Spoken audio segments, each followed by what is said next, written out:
Assalamualaikum warahmatullahi taala wabarakatuh. Nama saya Siti Nur Aisyah Jamil, mahasiswa semester 2 Prodi Pendidikan Agama Islam di Sekolah Tinggi Ilmu Tarbiyah Bandung.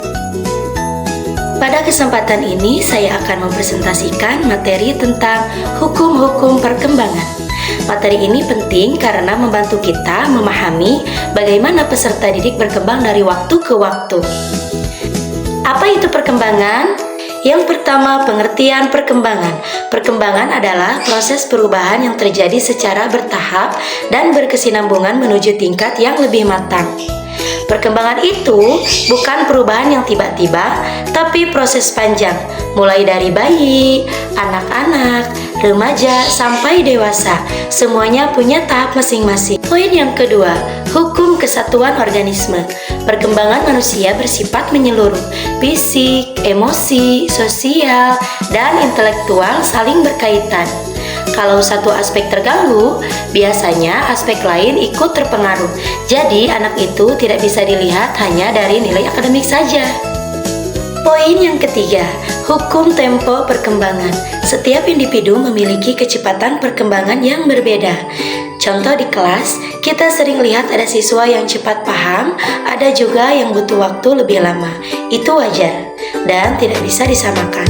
Poin yang keempat, hukum irama perkembangan. Perkembangan tidak selalu stabil, kadang cepat, kadang lambat. Ada masa siswa rajin dan semangat belajar, tapi ada juga masa dia terlihat menurun. Ini bagian dari irama perkembangan. Yang kelima, hukum kontinuitas. Perkembangan terjadi secara terus-menerus dan berurutan. Anak tidak langsung bisa membaca atau menulis. Semua dimulai dari tahap dasar, lalu berkembang sedikit demi sedikit. Poin yang keenam, hukum konvergensi. Perkembangan dipengaruhi oleh faktor bawaan dan lingkungan. Bakat saja tidak cukup, anak yang punya potensi besar tetap butuh dukungan keluarga dan sekolah agar berkembang maksimal. Poin yang ketujuh, hukum diferensiasi. Perkembangan bergerak dari umum ke khusus. Awalnya gerakan anak masih kasar, tapi lama-kelamaan jadi lebih terarah dan terampil, misalnya saat menulis. Poin yang kedelapan, hukum masa peka. Ada masa tertentu di mana anak lebih mudah mempelajari sesuatu. Contohnya, anak usia dini lebih cepat belajar bahasa dibandingkan usia dewasa.